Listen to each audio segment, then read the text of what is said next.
Going from 100% salary as an accountant was making the change to 100% commission was a drastic change for me. And I knew that it was going to be tough. But you're right. Once you've established the business, you still have to continue to work hard and be out there and understand the market and help your clients. But the business does become a little bit easier. People trust you. And that's huge. That's what I've built my business on, is trust. Welcome back to the Modern Agent Podcast. My name is Logan Richetti with Modern Realty. This podcast is a combination of thoughts and opinions on the real estate market in Midland, Michigan with our local real estate agents from Modern Realty. Our mission is to create informed and confident buyer and seller clients, so tune in to learn more about Midland's real estate market. How long have you been selling real estate? About 16 years now, Logan. That's crazy. So I started 2011, so you must have been around there. 2009, I got my license. Yeah, we've been across the table a couple of times on deals, but you've had a pretty phenomenal sales career. What even got you into real estate? What made you decide to become an agent back then? It's a good question. You know, I was graduated with a finance degree. I worked for Dow in finance for a number of years, and I just knew that there was something else out there for me. My grandfather was kind of a real estate developer, was a farmer, and developed some of his farmland. And I always had an interest in the real estate side. So I got my license, and I just kind of winged it. When you start out, that's kind of, there's a lot of things that you don't know when you start out. You've been doing it this long now, so you've seen it all. After 15, 16 years, you've kind of seen it all. But at the beginning, it's tough because you just don't know what you don't know. And that's a scary place to be for a new agent. You remember those days? I do. You know, most people start a business in a location maybe where they've grown up. They have friends and family in the area. And I did quite the opposite. You know, I was from Indiana and came to Midland for Dow and decided to start my own business, you know, without any family, without a history in the community. And basically hard work was my mentality.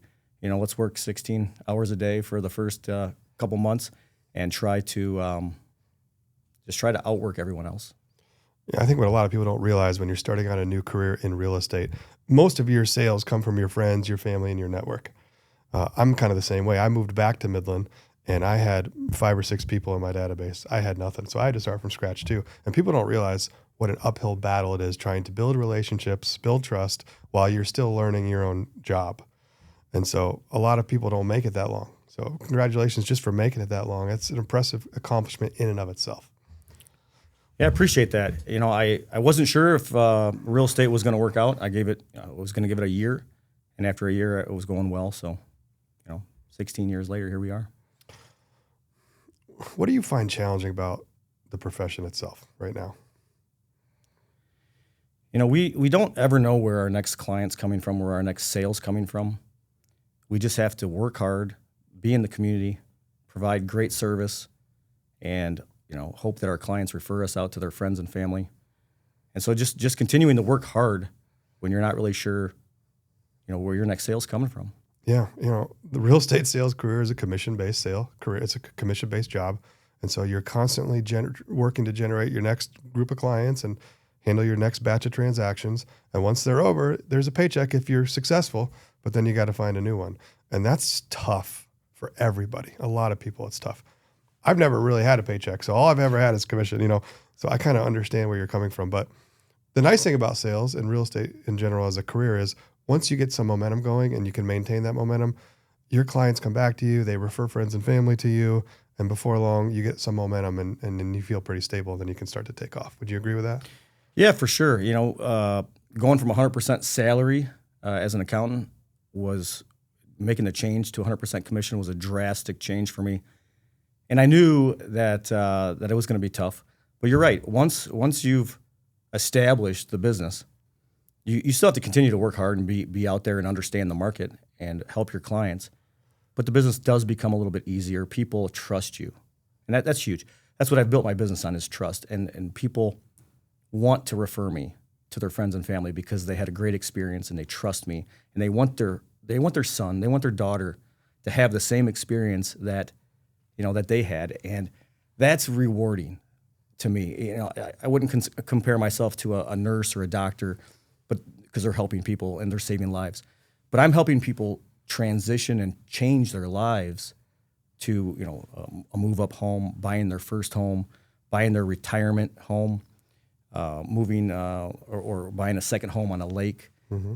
These experiences are changing, helping people transition in their lives, and I really enjoy it.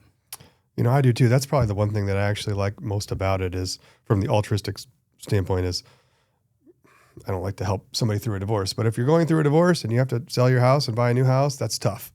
And these transactions aren't always fun and exciting. Sometimes they're difficult and stressful, but your realtor, your real estate professional helps you, guides you through those transactions, especially the hard ones. I get a lot of fulfillment out of those because I think a lot of people don't want to deal with that kind of high stress or high anxiety situations, but people need to sell their house through a death or a divorce or a job loss or there are other factors that cause a real estate transaction to occur that aren't always positive. Right.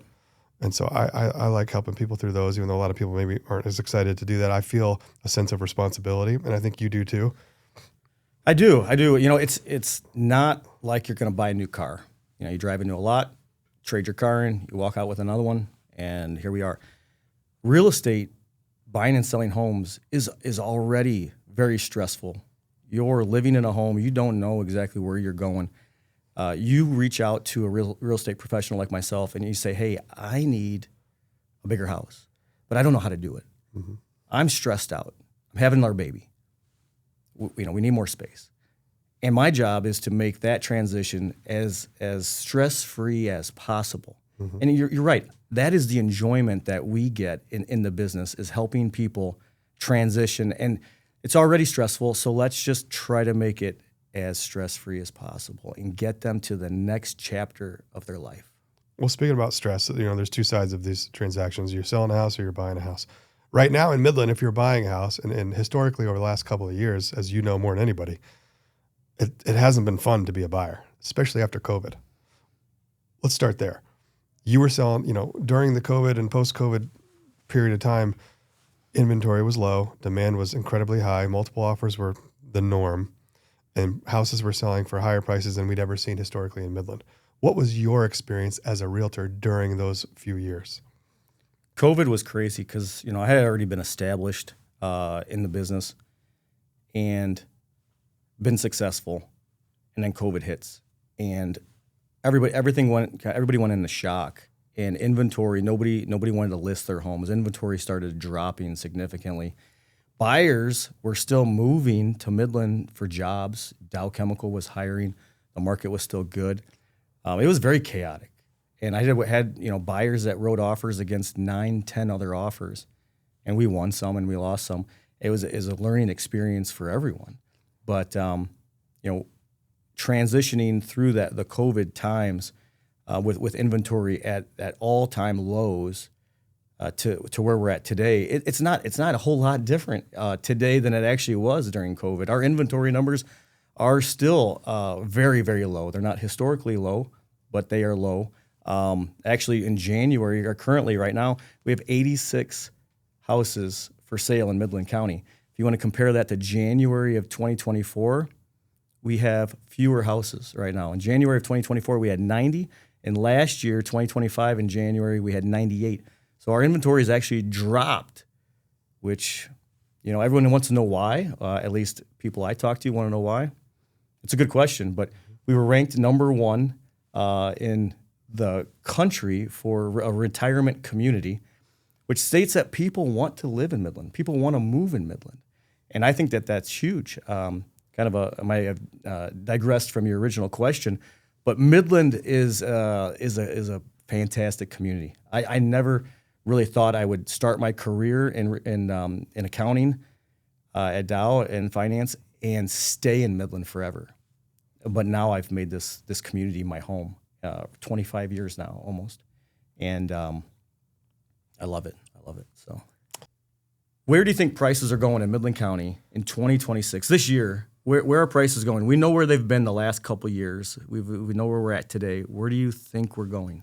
Well, of course, I don't have a crystal ball, and there's so many factors that determine housing, demand and supply and all those different factors that, of course, it's almost impossible to say. But I'll tell you what I think.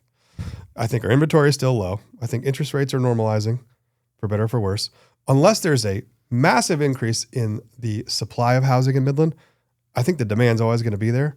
So I don't see how the market could continue to do anything but continue to rise. Now, of course, I don't know. You never know. Things can happen. Things can change. There's macroeconomic conditions. There's microeconomic conditions. There's employers here that do things. There's transactions that happen.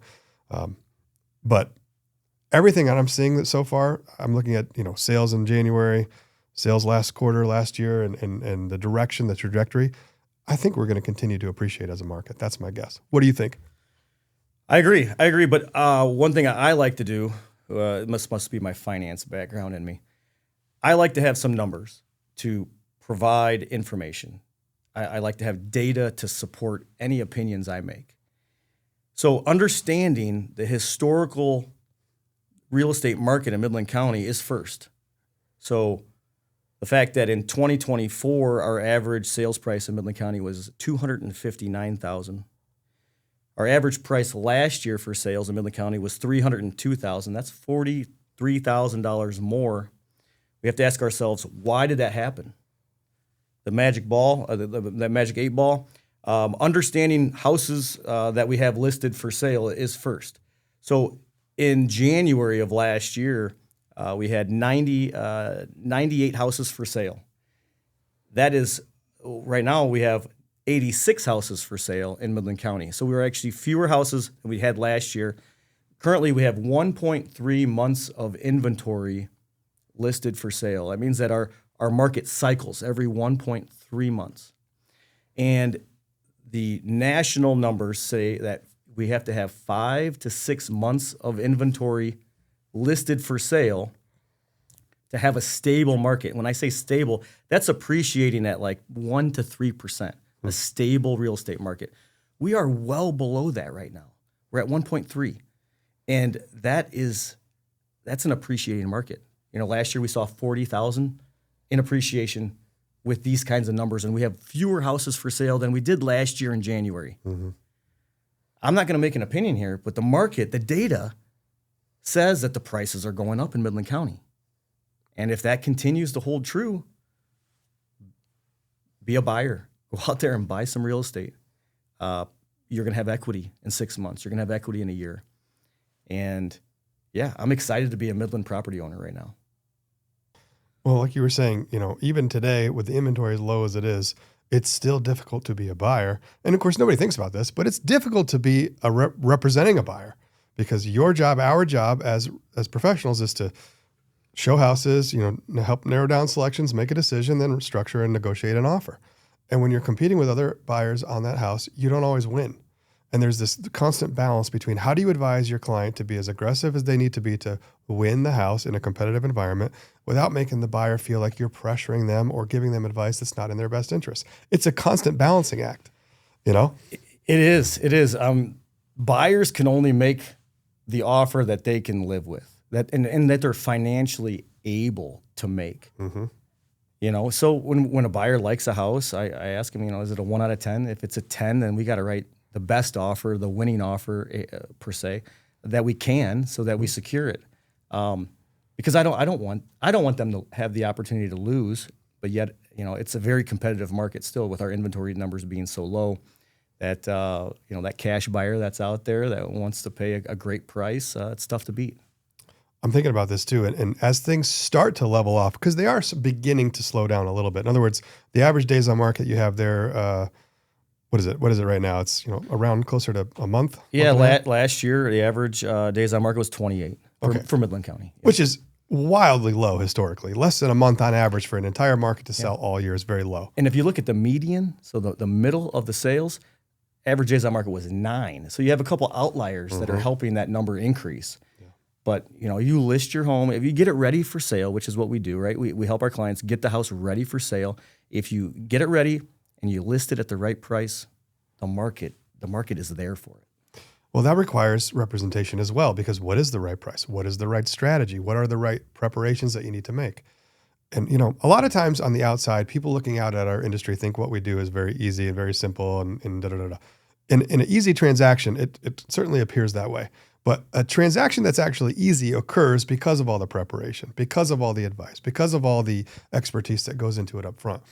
You know, a real estate transaction that happens successfully is one where you've priced the house properly, you've prepared it properly, it's been marketed properly, and then the offers have been negotiated properly. Those are all things that take a lot of experience, a lot of track record, a lot of history to be good at, frankly. And it takes time to get there. So I think that's one of the things that's nice about working with a guy like you is you've got 16 years of experience doing those things, and it makes a difference. Yeah, I agree. There's several meetings that go that happen for a listing. Several meetings that we discuss our plan, we discuss the preparation. You know, we don't just show up and take pictures and list the house. It's a process, and letting our clients know what the correct process is to get the house to the market ready and for the market to accept it and be excited about it is what we do. It's the professionalism, that's the trust that they have in us to go along with that process. And in addition to trust, you know, there's a lot of accountability and a lot of transparency. So for example, one of the things that we always do when we're helping somebody get ready to sell their house is we try to bring them into the office, put them in front of the computer, and show them what other, you know, comparable houses are selling for or have recently sold for, because that's real-time data that's constantly changing, as you know. And you know, you might be looking at doing something in January, but you decide to wait till June or July. Well, the market conditions will be very different in those different quarters of the year.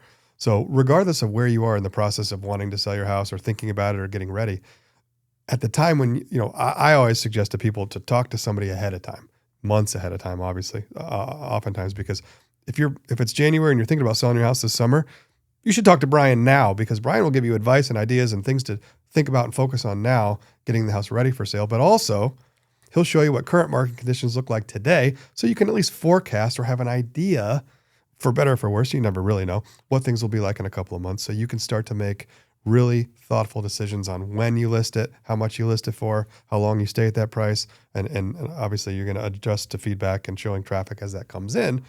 But the point of the whole story here is on the sell side of the transaction, it's never too early to start preparing for it.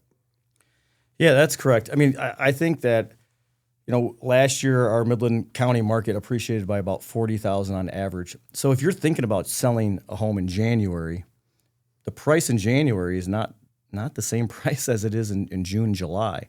But when you're thinking about hiring a realtor, get out in front of that.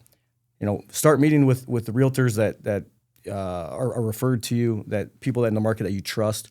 Get out, meet with them, decide who you're going to work with way early on in the process, so that professional can help you through the whole process. You know, we don't want to do major home remodels, you know, 2 weeks before you're ready to move. Let's start that process early. You know, some people don't really know that they're going to be moving. Their job offer comes in and they're moving in 2 weeks. Mm-hmm. That's a different situation. But if you're prepping for a family move, you know, start the process now. Get out there. Find out what your home's worth. Find out what you need to do to your property to get it ready for the market. And then when the time is right, you know, we can fully market the property and we're prepared. One of the things I'm thinking about as you're talking is in terms of preparing a house for sale, if there are renovations that are done, if a new roof is put on or if a furnace is replaced, have all those receipts and any warranties compiled. Because a lot of buyers, when they come into a house, they say, oh, there were some steel beams added to the basement. Do you have a warranty? Is there an engineering certification? You got a new furnace. Do you have a warranty? Who put it in? You know, what were the terms? And the more of that data that you have compiled and delivered to your agent ahead of time, the more your agent can proactively market those things inside agent remarks and other documents and send that information to the agents showing the house, which can then get to the buyer. And that makes your listing more marketable and more appealing. And what really happens is when a buyer is interested in a house and they're starting to get very interested because they're appealed to it, they start asking questions like, you know, how much are the utilities average? How long ago did that furnace get replaced? And if Bryan has that information up front, if you have that information ready to go, it helps the buyer make a decision faster. Yeah, I would say I've created binders for sellers based on all of the receipts that they've provided to me. You know, like the age of the roof, the receipt from the roof, the warranty for the roof. Provide all of that and leave it on the counter for buyers to review when they come and take a look at your home. The only way to do that is to start that collection process way in advance.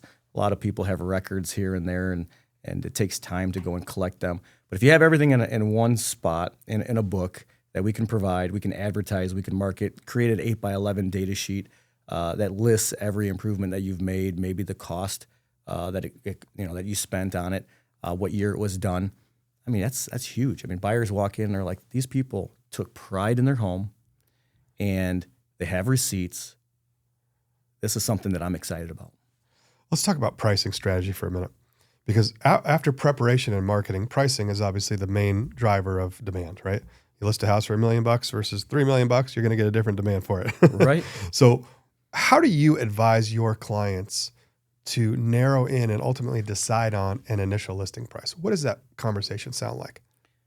Yeah, when a seller hires me, they're hiring another team member, and I take pride in that because it's not my decision on price. It's not, it may or may not be the seller's decision on price. My job is to educate. I'm like a school teacher in this situation. Educate the seller, give them as much information as possible. The important factors, homes that are very similar to yours that sold within the last 6 months, maybe 12 months if it's more unique. How much did they sell for? How much price per square foot did they sell for? How long did they sit on the market? We look at past historical data. Now let's move forward. Let's look at the current buyer demand in the market. A lot of realtors that are maybe part-time, that don't understand the market, they may not know what the buyer demand is. Right now we have 1.3 months of inventory on the market in Midland County. That is an appreciating market. That means high buyer demand, not enough listings to sell. Understanding the buyer demand and understanding how many homes just like yours are listed for sale on the market today. Does the buyer have 5 houses to choose from, 10 houses to choose from, or 1? And if yours comes to the market, you're number 2. You have one house competing against yours. It's a great spot to be, but now how do you want to price it? Mm-hmm. Do you want to be better than that house that's listed on the market? Do you want to be the same? Do you want to go a little higher and say, hey, we've made more improvements in that house. We justify our higher price. That's exactly how I do it. I start from recently sold comps, then I look at pending sales. So what's under contract today? In other words, buyers have accepted an offer or sellers have accepted an offer, but they haven't closed on the deal yet. We can see some of that data. We don't know the sale prices, but we see the listing prices, so we get an idea. So we come up with I call it a theory. Okay. Your house is this many square feet. It was built in this year. It's got this many improvements. It's in this location. Other houses similar to that have been selling for roughly this range. So what do we think our house is worth? Because when you ask an agent's not going to tell you what your house is worth. They don't know. It's an imperfect science. Yeah. We can estimate, we can guess, we can hypothesize, but this is an art more than a science. You use scientific principles to come up with these data points, but at the end of the day, you're talking in generalities: more likely, less likely, range, give or take. And if I can get within 3 to 5% of a range either way, I feel like I'm pretty close. But the problem with that is 3 to 5% on a $300,000 listing is tens of thousands of dollars sometimes. Right. So we have to be more careful than just throwing out a range and calling it good. We have to come up with a theory, and that theory is generated through data, through you providing this data to the clients and the clients looking at it objectively, which is hard because it's your own house, but letting the clients say, okay, based on the data we see, based on the previous sales and the current sales, is $300,000 a reasonable listing price for our house? Then you take that theory and then you go apply it to the active inventory, like you just said. Well, there's 5 houses for sale. They're all very similar, and all of them are listed for $270,000 or less. So are we 10% better? Will the market think we're 10% better? And that's a tough conversation to have with a client because it's their house and they think it's better, or they want it to be better. Of course, that's just human nature. How do you work with the client that wants to push the higher end of the price range, even though the data is saying it's probably less likely to be successful? Of course, you can't say it's not going to be successful because you don't know. Right. And there might be a buyer from Arizona who comes into town and loves the house and wants to buy it. So how do you advise your clients to make a decision when the data is pointing in one direction, but your instincts and your experience is saying it's probably less likely to be successful? Good question, Logan. Predicting the future, the best way that I look at it is by understanding the past, understanding all of the historical data. Now, I may understand it in detail. And what I need to do as a teacher in the situation is make sure that I pass all of that information on to the seller so that they can make the best choice for their family. If they're looking to get out of their home quickly and have it be stress-free so that they could move for their new job in Houston and be on time, pricing the home is very important. Some sellers tell me, hey, we want to sell, but we don't have to sell. We can list it for 3 months, 6 months. Let's see what happens. My goal in that situation is to make sure that they understand the risk that they have by incorrectly pricing their home. If they overprice it, the market rejects it, sits out there, becomes stale, their chances of selling are dropping every week, every month. And that's a decision that the seller makes, but they're educated. They understand the risk that they're taking. And if that home doesn't sell, maybe they just don't move. Maybe they stay there forever. Mm-hmm. They're buying their house back for the price that they wanted to sell it for. And so they own it, and they're going to stick around and stay. But my goal is not to put sellers in that situation. My goal is to make sure that they understand the market, understand historical data, understand the buyer demand today, and make the right choice. Because I want to help you. I want to help you transition as a seller to where you want to go. You're only thinking about selling because you want to go somewhere. You're unhappy. You're going to be happier in a new place. Well, life's short, right, Logan? I mean, we're not living forever. I think people should make the decisions in their life to be happy. Some choices cost a lot of money. Well, it took me a long time to realize this and even longer to be able to say it out loud, but now I do. My goal, my first and primary goal, is to help you sell your house. My second goal is to help you sell your house for the best price and the best terms. When I started out, it was the other way around. My primary goal was to help you sell the house for the best possible price. And what I mean by that is I didn't understand. Now I've been a seller many times myself. I understand it. When you need to sell a house or you want to sell a house, that's the goal. Getting the most you can for it is what you're trying to do, but you have to sell it. And what that means is, as agents, our intrinsic motivation sometimes, in good faith, is to try to get the most you can for the house. But if you get in the way of the transaction because you either list it too high or you negotiate it too hard and the deal doesn't happen, you've let your client down. Now, when you start out, you think, well, I was fighting for that client. I was trying to get them the most I could. Well, that didn't help them if you didn't get the deal done. They want you to get the deal done. They hire you to sell their house. Now, there's once in a while somebody just throws one out there and doesn't need to sell it. They price it too high and then it doesn't happen. But 9 times out of 10, somebody calls you because they need to change their life, like you said. And so our job as agents is to understand the balance between getting the best price and the best terms we can for our client, which is our job, but also achieving their primary objective, which is finding a buyer, negotiating a transaction, keeping it together, and then closing it. Would you agree? Yeah, I completely agree. Like you said, pricing the home is so important, and it's a team decision between the seller and myself, and it's not my decision. The seller can definitely understand the market and make the right choice for themselves. And like you said, 9 times out of 10, the seller does make all of the right choices for themselves to get to where they're going. Because a lot of people are on a timeline, and that's huge.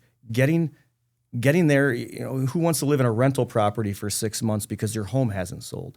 That doesn't sound like a smooth, stress-free transaction. So we're going to price the home correctly. We're going to get a buyer. We're going to close on time, and we're going to go under contract on your new house, move into it. Only move one time, and move into it. But being able to do that is a process that we all have to go through and understand. And most sellers truly appreciate everything that we do for them, all of the information that we provide to them, and then they make the right choice.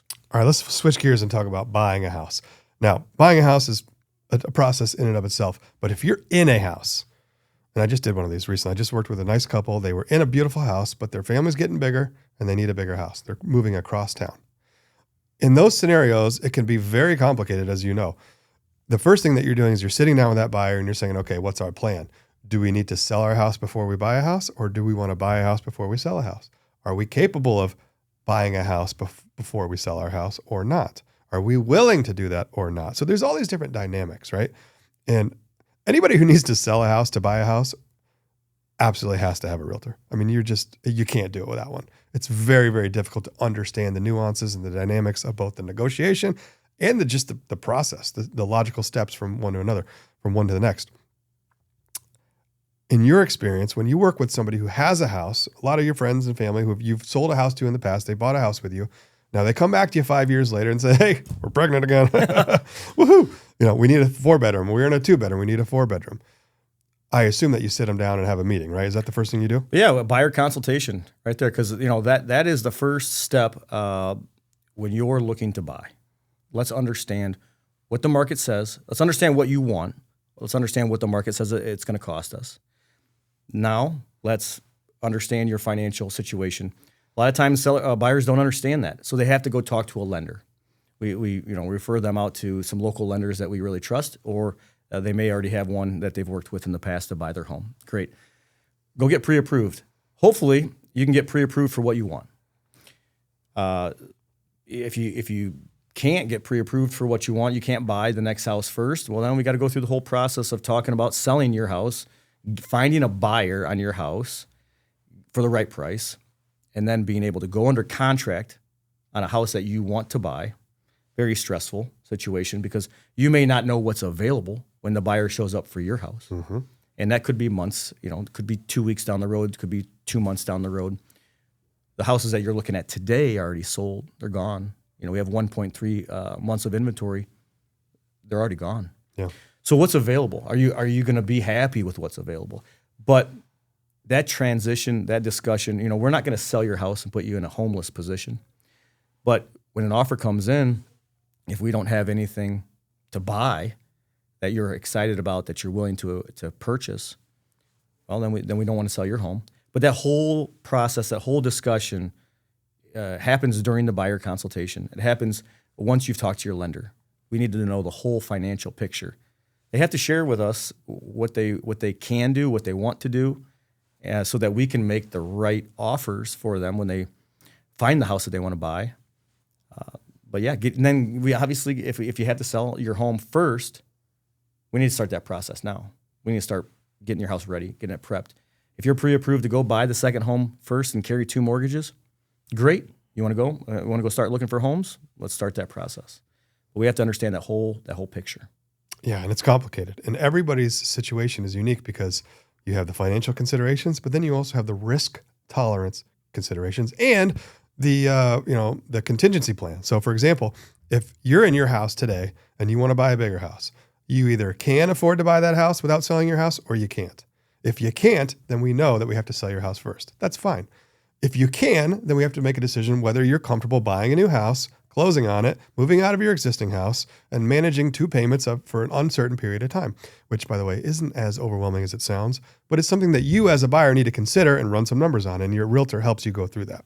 Yeah, I mean, if you're willing to price your home that you live in today correctly, prepare it for the market correctly, then buying that second home first is not nearly as stressful because we know that we can sell it. The demand is there right now in our Midland market, which is amazing. There's some communities out there right now that are depreciating, going down in value. That's not Midland. Huge demand in Midland, and people want to live in Midland. I have people that are not even retired yet, working remotely, moving back to Midland to be closer to their parents. And it's very affordable for them because they're moving from big cities, moving from homes that are 2 or 3 times the value of what we have in Midland. And they're downsizing or they're actually increasing the size of their home at a much lower price, and they're moving to Midland. So that's a reason why our demand for our community is there. We have a lot to offer. Speaking of moving, last year you made a big move. You switched brokerages. You were at a brokerage for a long time, and you made a decision to move to a new brokerage, which is a disruptive thing in a realtor's career. How has that decision panned out, and how do you like your new home? It's panned out perfectly. God puts us in places, helps us make decisions. And they know that we can rise to the challenges. And he knows that we're ready for a change. And it's been amazing. The team that we have at Modern is by far highly qualified team. We've only been around for 10 years, but yet we have some of the top producing agents at the office. That's amazing. That's one of the reasons why I chose the move. I love the training that we have. Lots of our agents are helping each other. We really work as a team. It was exciting for us to have you come in and join the brokerage because you bring so much experience, and people have learned a lot from you. And you're right that we have a very special team where we all help each other and we're all growing and learning together. But to have such an experienced professional agent with a track record of almost 2 decades come into your company, it lifts everybody up. So I'm glad you made that decision, and we're really grateful to have you. Thank you, Logan. Working with the team has been, I'm grateful for it. It has been rewarding. Well, one of the impacts that you've made to the brokerage is you've helped our sales statistics skyrocket last year. I don't know if you realize this, but our brokerage sold more houses at a higher volume than any other brokerage in town last year, which is one of the first times that's ever happened. And so thanks for making that contribution to the group, because that's a big accomplishment for our little team. I appreciate it. And our team's not little, but our team is very qualified, and I'm very thankful that I'm a part of the team. Well, with 50 agents and 4 full-time staff behind us, it's turning into a powerhouse, and I'm just excited for the future. So thanks for being on the team with us, and we look forward to a great year of sales this year. Thank you. Thank you, Logan, for having me on. Thanks for listening to another episode of the Modern Agent Podcast. Please follow at Modern Realty Midland on Facebook, Instagram, and YouTube. And if you need to buy or sell a house, please reach out to Modern Realty by going to www.modernrealty.us. Modern Realty, your home, our focus.